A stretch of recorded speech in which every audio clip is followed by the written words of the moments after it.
I was once Daniel Harlow. That name meant something to me at one point. It was the name of a man of reason, of science, of scholarly ambition. But all things fade in time. Names, knowledge, identity, and the dunes consume all. It began in the autumn of 1886, when I received word of a most peculiar discovery in the southern frontier of Colorado. I had made a reputation as an archaeologist and historian, cataloguing the remnants of civilizations long past, some documented, others whispered of only in half-remembered myth. My studies had led me from the dry ruins of the ancestral Puebloans to the cave dwellings of the Hopi, and further still into places where no maps marked history, where only the land itself carried the burden of memory. But nothing could have prepared me for the great sand dunes. The letter arrived from a man named Elijah Moore, a fur trapper and occasional surveyor, who claimed to have uncovered a black ruin deep in the shifting sands. He spoke of strange symbols, spirals that pulled the eye, and the gnawing sensation that the dunes themselves were breathing beneath his feet. I should have ignored it. I should have burned the letter, prayed, and forgotten. But I did not. I was driven by a thirst for knowledge, by an arrogance that now seems laughable, an absurd belief that I could uncover something the world had forgotten and return unscathed. So I left Denver, riding south through the plains, then westward into the San Luis Valley. The journey took weeks, the roads little more than the hushed whisper of trails, winding through lands untouched by time. I arrived in the small settlement of Alamosa on October 3rd, a bleak town of rail workers and ranchers who regarded me with cold suspicion. When I inquired about the dunes, silence fell upon the saloon. Eyes shifted. A man spat onto the floor. The bartender, a wiry old Spaniard, leaned in close and muttered one word, "Maldito." Cursed. I found Elijah Moore the next morning. He was waiting for me outside my rented quarters, his skin pale, his beard unkempt, his eyes sunken into his skull as though something had hollowed him out from within. "I shouldn't have written to you," he said. "You should go back." But he led me to the dunes.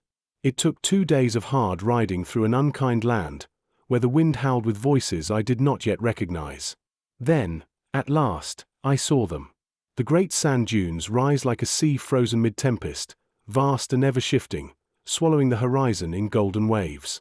They seemed unnatural, wrong, as though some enormous thing had been buried there, and the land had contorted itself in agony above it.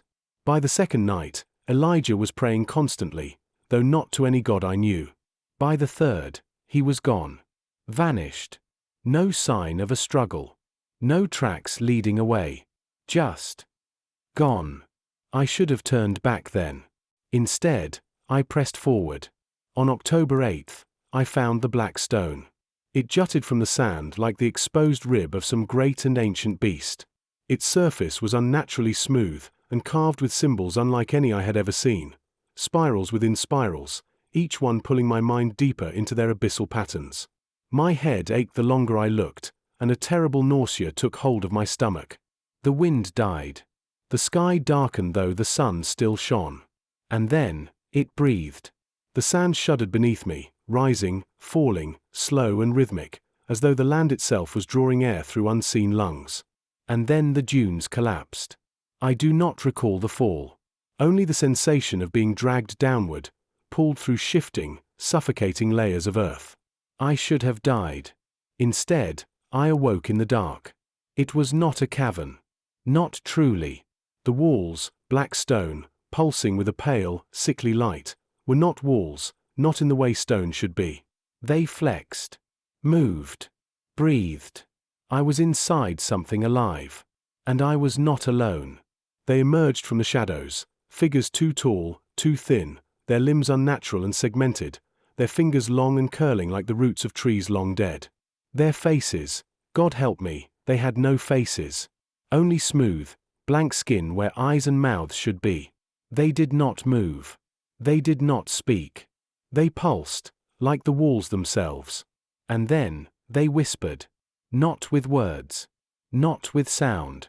The voice entered my mind like a worm burrowing into my thoughts, unmaking me with each syllable. They showed me what lay beneath. It is not a god. It is not a demon. It is older than both. It is a thing that once fed upon stars, before the earth was young, before the first thought ever flickered into existence. It was cast down, buried, trapped, left to sleep beneath an ocean of shifting sand. But all prisons fail with time. It is waking. And the hollow ones, the things that whispered to me, are its servants, its offspring, its fragments, hollowed and filled with its purpose. I understood, then, what had happened to Elijah. I understood, too, what was happening to me. I was changing. My skin had become paler, my fingers longer, my mind frayed at the edges, unraveling as the whispers grew louder. I tried to escape. I do not remember how. All I recall is waking in the sands 3 days later, my body half buried, my nails blackened, my veins dark as ink. They tell me I was found crawling back toward Alamosa, raving in a tongue that was not my own. My notebook, the one I had filled with my research, was empty.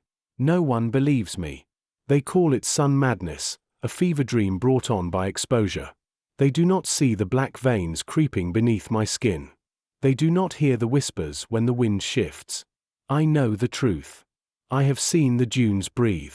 And soon, so will you. Because it is not sleeping anymore. It is awakening. And I am becoming one of them.